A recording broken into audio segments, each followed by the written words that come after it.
You are listening to Something Rather Than Nothing. Creator and host, Ken Vellante. Editor and producer, Peter Bauer.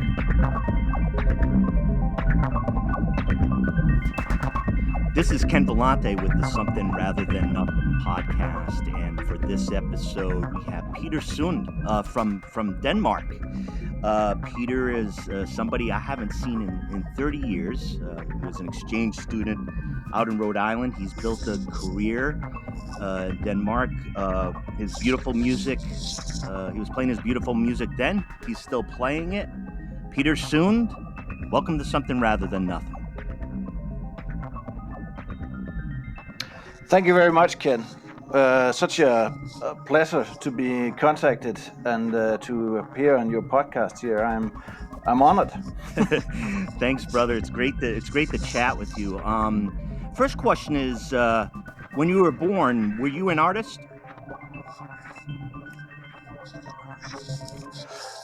Well, yes and no, I guess. And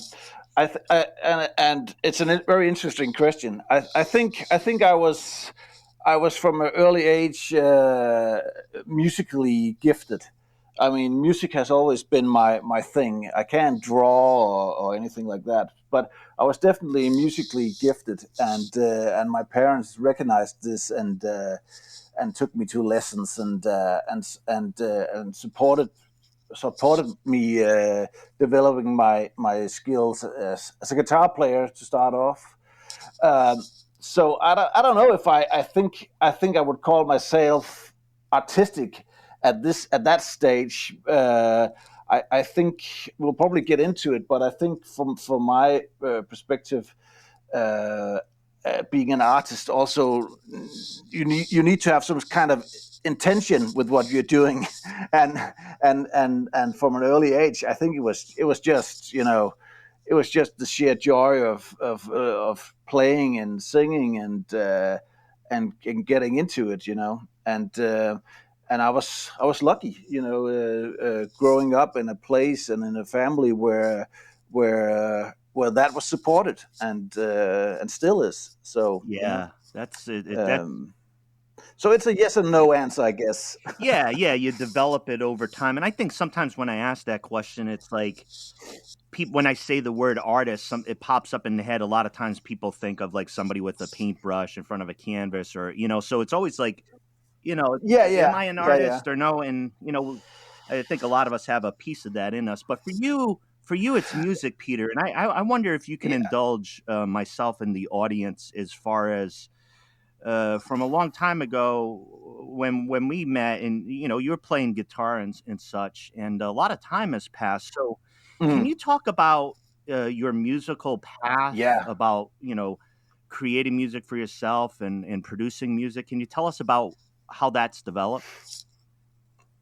Yeah.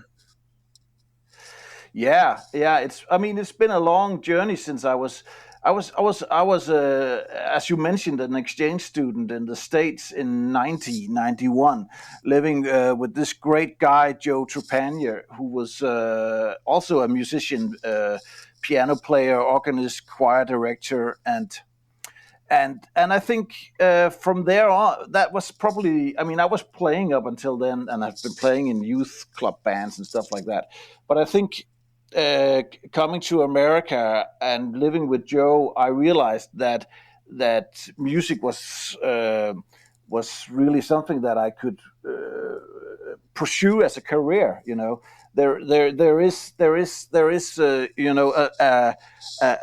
world between not mega stardom and not playing at all. It's actually possible to make a living with music. So I think that was my kickoff. Actually started there when I was living with Joe in the States, and from then on, it's been.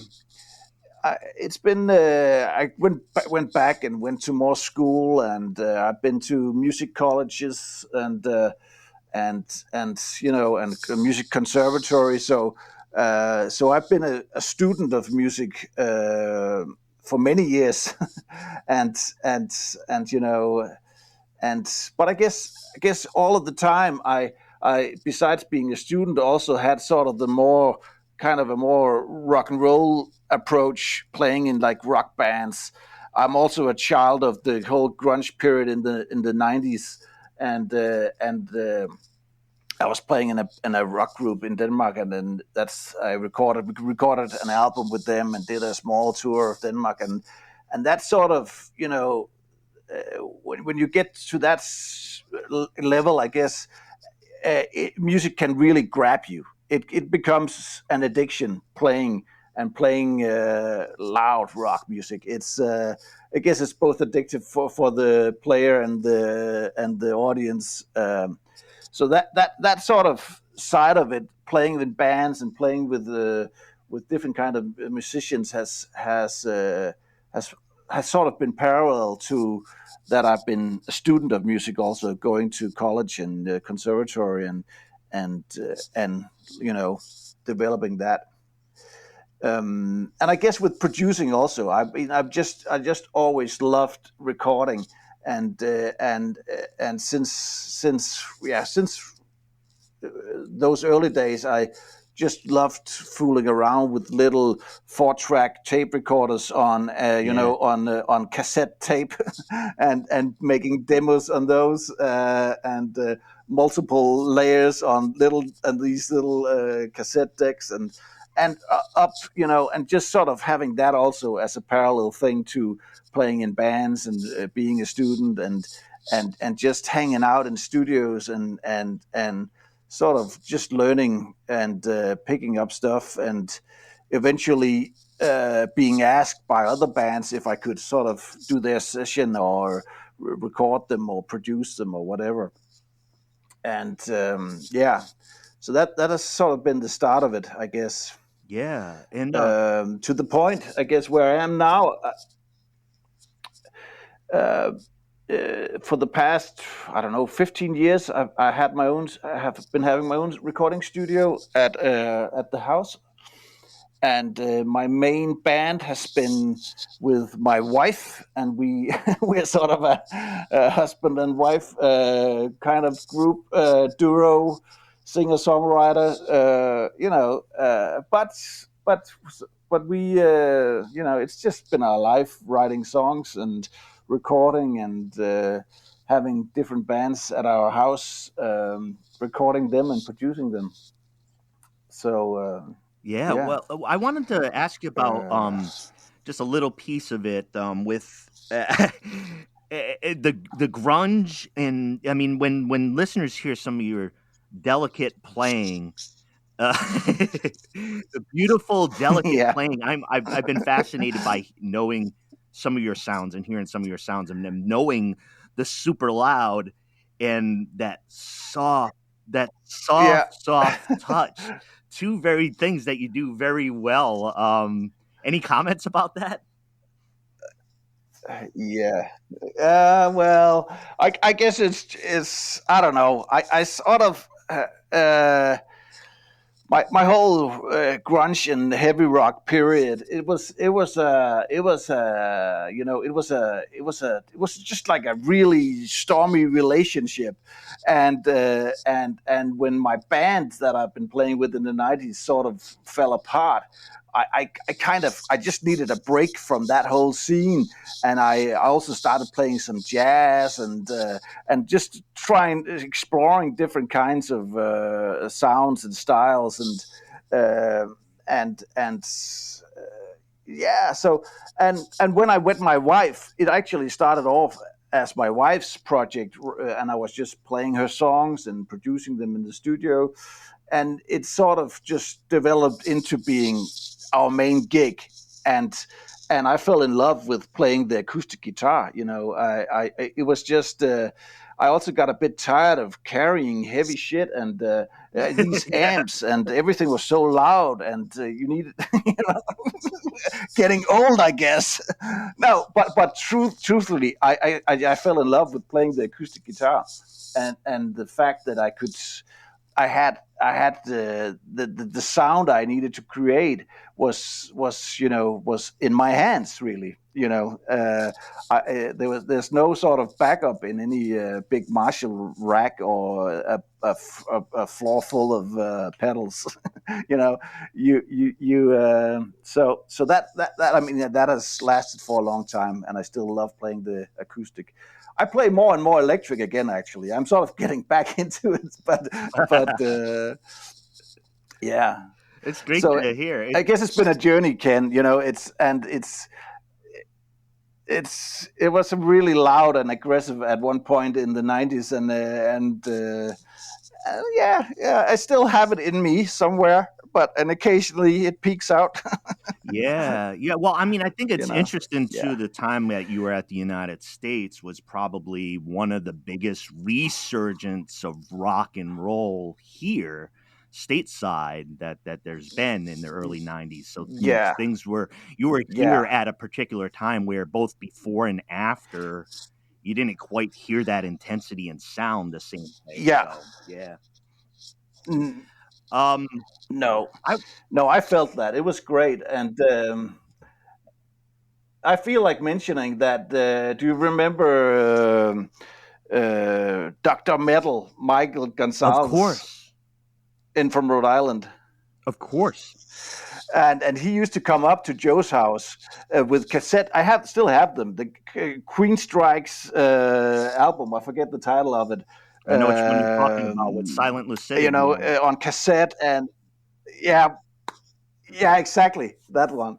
And he used to come up and give me these cassettes that he'd gotten from the radio station, and that really all sort of put me on to that whole grunge, heavy rocks kind of scene. It was just bringing great. Up those cassettes and playing pool and listening to loud rock and roll. Very much the case. Exactly. So I wanted to get. When I do when I talk to a musician and do a music episode, I want to get the listeners to hear a little bit of the music, and I wanted to move towards that. I wanted to ask you. I mean, there's a song. Sure. The English translation is "In Your Hands," and it's, as I understand, "I dine hinder," which is a song about some folks and about the healing power of art. Before I play that song, do you want to mention a couple of comments about that song? Yeah. Sure.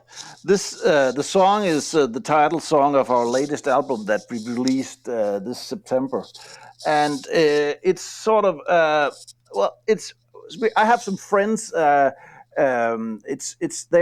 an Kurdish Iraqi couple. And the man, his name is Niaz Bayati.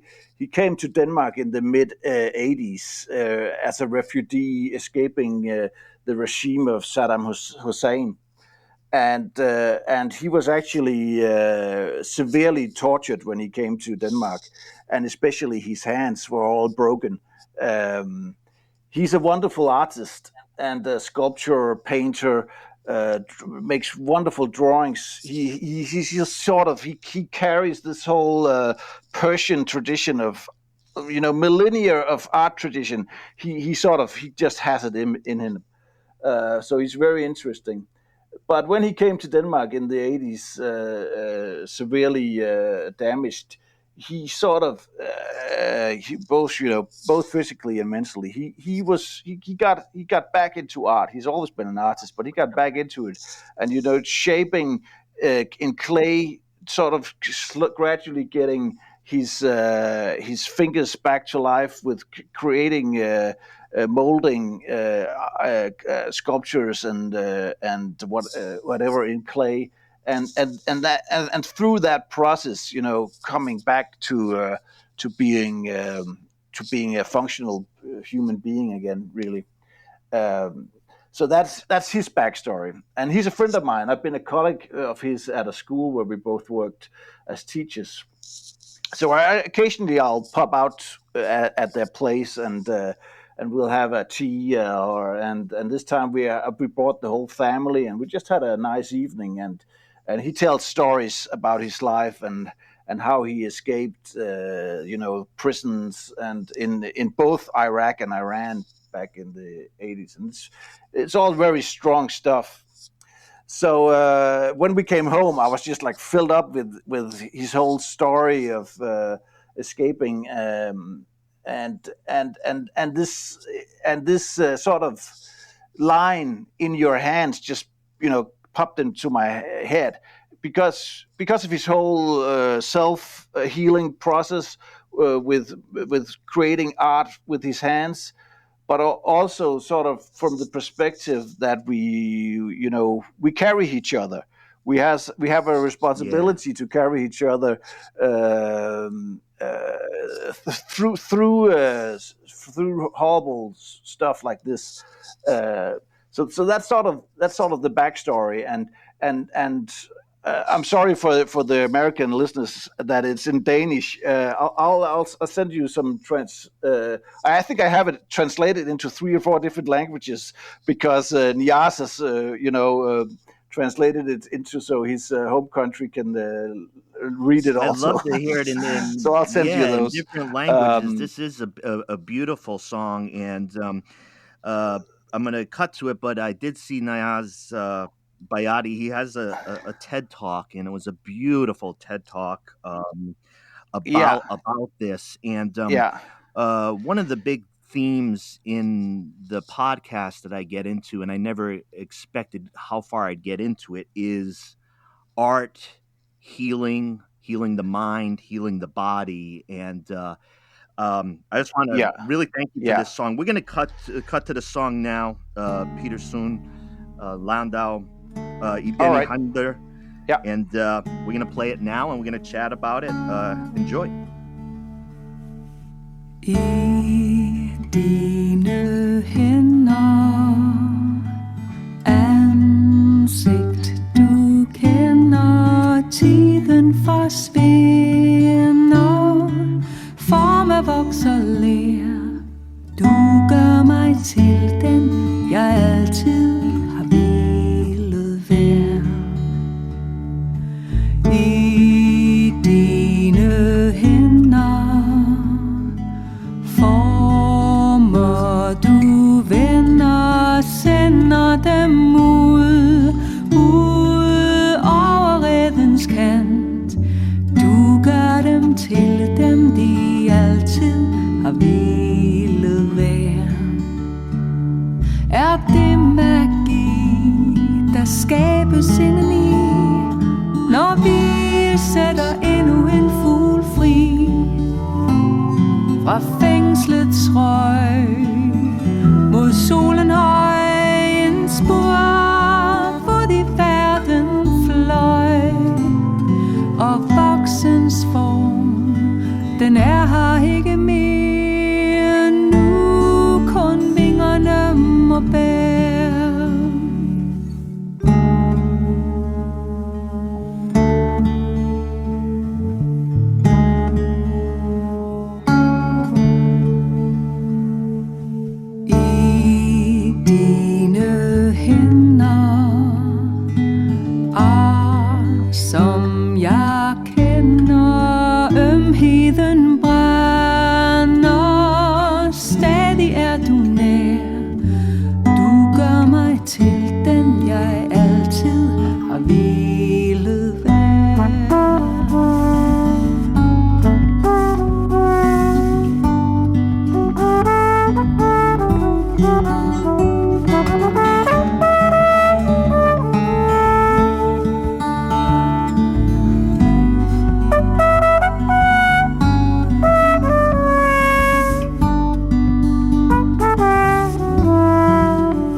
bor ud i verden fløj, og voksens form, den er her ikke mere. Nu kun vingerne må bære.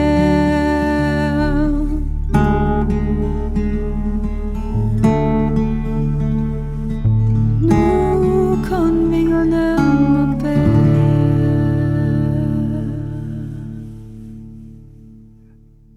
Beautiful song. Thank you. Yeah. Thank you for that. And folks, Yeah, thank you very much. folks, there's a Vimeo video for that as well. Very, very, very, very beautiful. I love the sound of your playing. I love the production. You can hear the production. You can hear the quality. You can hear. You just got a beautiful feel with the songs that come out, Peter. Thank you for that. Thank you very much for saying that. I appreciate it. And actually, I want to mention that if your listeners check out the video, the video is actually shot at Nias and his wife's Avant's workshop. They primarily work in bronze. They cast different things in bronze these days. So they sit there, and Avan is making a sort of a head. She's sculpting him, the head sort of cut of Nias's face in clay, next to where they melt their bronze and do their stuff. So that's a little extra info for the video. Yeah, thank you so much. Hey, Peter, I gotta hit you with one of the big questions of the podcast. What is art? Yeah, that is really a big question, I guess. I think, yeah, I don't know. I think for me, it's sort of. It could be many things, and in many genres, music, painting, performance, whatever. But I think for me, it needs sort of to have needs to communicate something, and it needs to sort of leave a mark on the listener. I think that's important for me. Yeah, and I guess, but it's so many things, because there's also art is also, it's also set in time, that some of the great works of the past might not communicate to me as strongly as a new song or something, a new work of art or a performance that I see right now. But it's still a great piece, because it's sort of set in time, and so I mean it's a tricky concept to sort of I think for me anyways, to put a short clever answer to, but I think for me anyways, it deals with communication, and it deals with having sort of making an impact. I think that's the shortest way I can put it. Really, I think. Yeah. I love kicking around. I love kicking around the question, because of everybody's conception of art.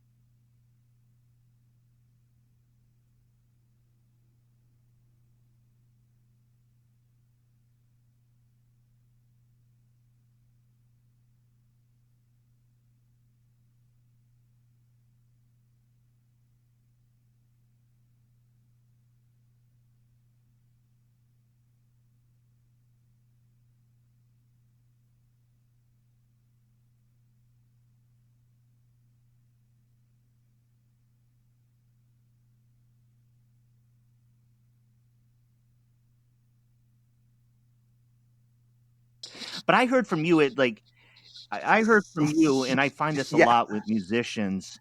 You said something about leaving a mark. You wanna tweak things enough. You wanna have that like memory, you want to do something to somebody. And I think that's powerful with music, So you spend a lot of time in your life creating art. And one of the questions I had, Peter, was, do you ever step back and say, why do I do this? Why am I trying to have this effect on folks? Do you ever step back and say, why am I so passionate about this?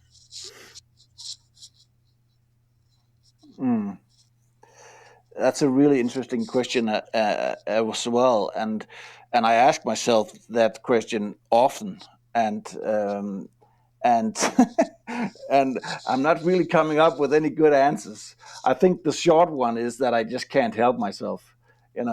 I really have.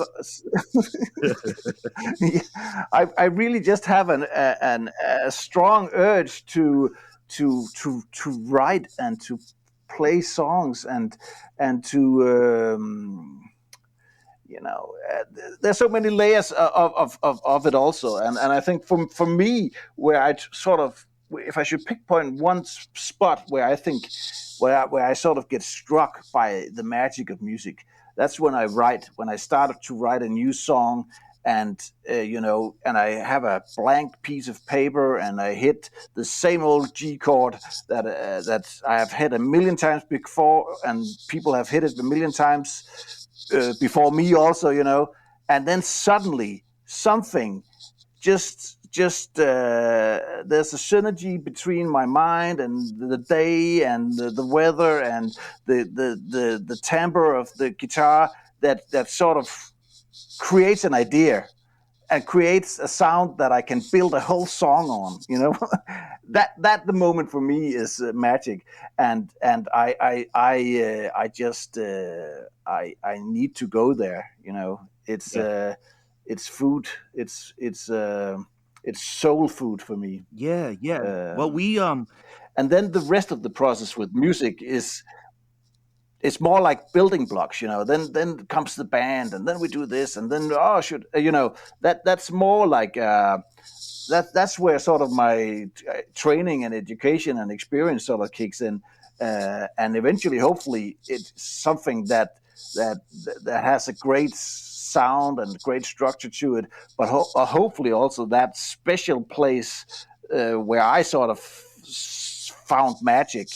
Can be sort of conveyed to the listener. I hope so. Yeah, the concept of what it does for us in soul food, and I've had indigenous First Nation, Native American, North American guests on here, and using the term more of a medicine. I've had interviews talking about what it does for your soul and dancing and music. And I think what I've discovered is that there's something more profound than we give credit for. We use different names for it, but it's nourishing of our spirit, that we're actually alive, that we're alive or something, right? Yeah. I hear you, and I mean, and I think it's a great thing that you ask this question, because this exact point might not be discussed enough. And it should be taught in schools and stuff like that. That there is a place where we actually we can feel and touch our soul, or whatever term you want to put on the special energy that's the human spirit. You can tap into that, and it's magical. But I mean, for me as a songwriter, it's not a constant state. It's magical. As I described, things just sort of align, and then you have something where there was nothing. Isn't that the thing? That's the thing, Peter. Why is there something rather than nothing? Why is there something rather than nothing? I mean, it's yeah. I don't know. It's I think there's a whole bunch of answers to that, and I think I think we have something in us that we're as we just talked about, that wants to get out. We want to communicate. We want to put stuff together that where there's a synergy happening. 1 and 2 is 3, and then whoa, something new. Yeah, yeah. And I don't know where this urge comes from, but it has always been here, since the first whatever paintings on a cave somewhere, and or music as a means to communicate, or whatever.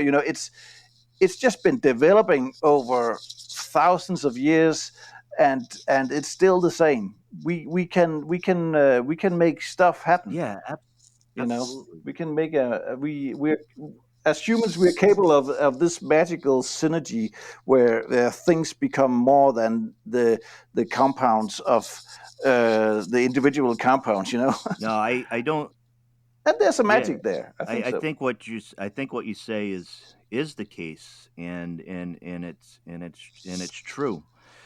Peter, I got a bigger thing I wanted to mention is I was wondering, as most of the listenership, it's an international show. You're actually the 16th the guest from the 16 nations that I've had.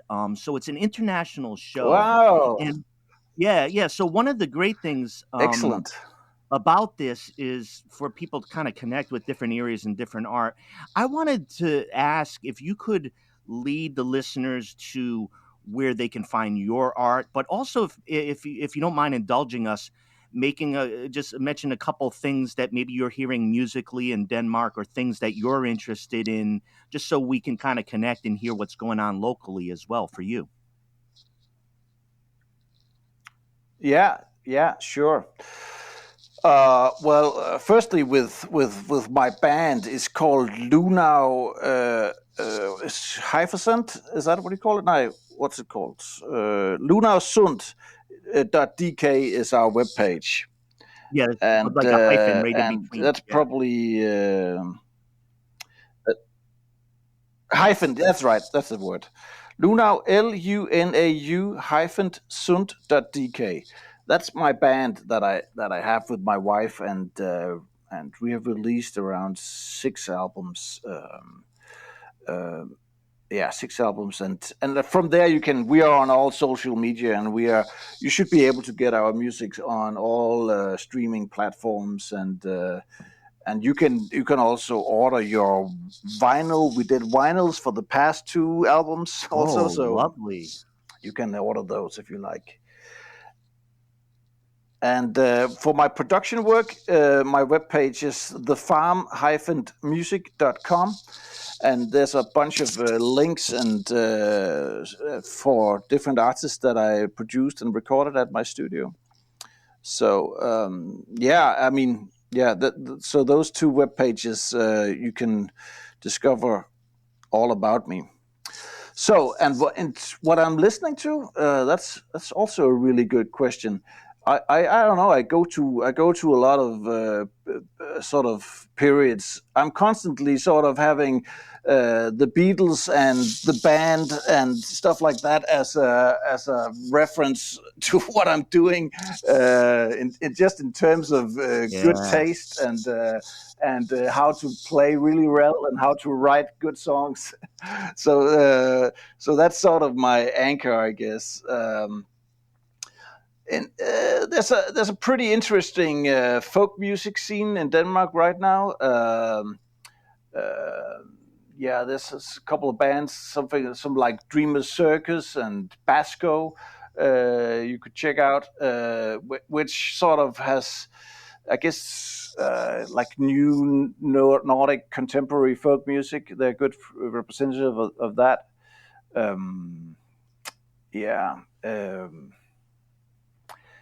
I don't know. What else am I listening to? I really enjoy listening to like American folk country music. I saw Chris Thile twice before the whole pandemic stuff here. Yeah. Once solo and once with the Punch Brothers. So I think he's really great. He's a unique musician at a extreme level of craftsmanship. So I listen to him quite often, and I think there's a good scene there in America for like new bluegrass country, sort of indie bluegrass. Is that what I don't know? Do you have a name for it? Yeah. Well, what happens is speaking of the band in that great film, The Final Waltz. There's this great description where somebody's trying to describe The Last Waltz. Yeah, and they're describing. They're like, well, the band's doing this music, and I guess I was listening to it. And there's a soul, there's a funk, there's describing this whole thing. And man, that's a strange kind of music. What do you call it? I said we call everything rock and roll. Like at the end of the day, it's all in there. It's in the soup, right? yeah. It's all in it's all in the soup, and that's really great. I think that's where I am really. I mean, I'm still a rock and roller as I was 30 years ago, but there's just been poured so much stuff into the soup, so it contains a lot of stuff, Yeah. But I mean, I don't know. I come back to I go back to the classics a lot, and so yeah, these days I don't know. I want to say, Peter, this episode's been 30 years in the making. I am most glad to connect with you as an artist, as a human being, and to learn about your music, the beautiful music that you do. And I just want to thank you for stopping on the program and, for us to be able to connect, around music and continue the conversation, which is what I try with the podcast. Yeah. It's been my pleasure, Ken. I'm really happy that you asked me to do this, and it's been great reconnecting after so many years. And I really enjoy your podcast. As I told you before we went online, I only watched one because I immediately recognized that all the past participants' answers would be great, and they would influence my answers. So I now look forward to listening to all the rest of them. Thank you so much. I appreciate it. Stay well. Stay healthy. Great success to you, Peter. And I'm for sure. I know we're going to talk soon. Take care, brother.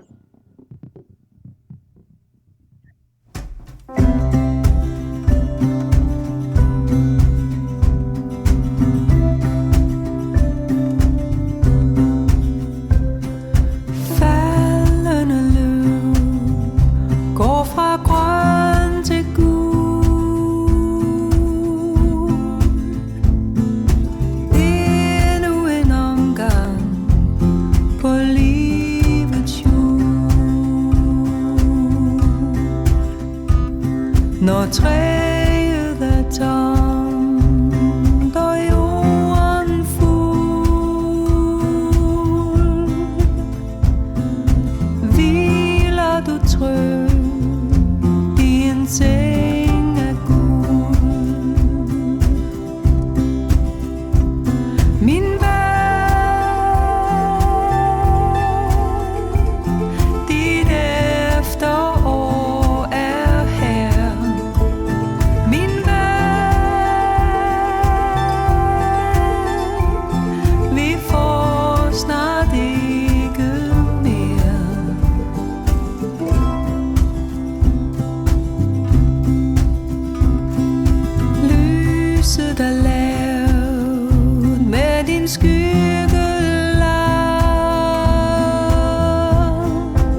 Solen er gylden og evighed. Jeg vil tryg, nu det tog dig med. For træet er tomt og cirklen fuld. Sommeren falmer i en seng af guld.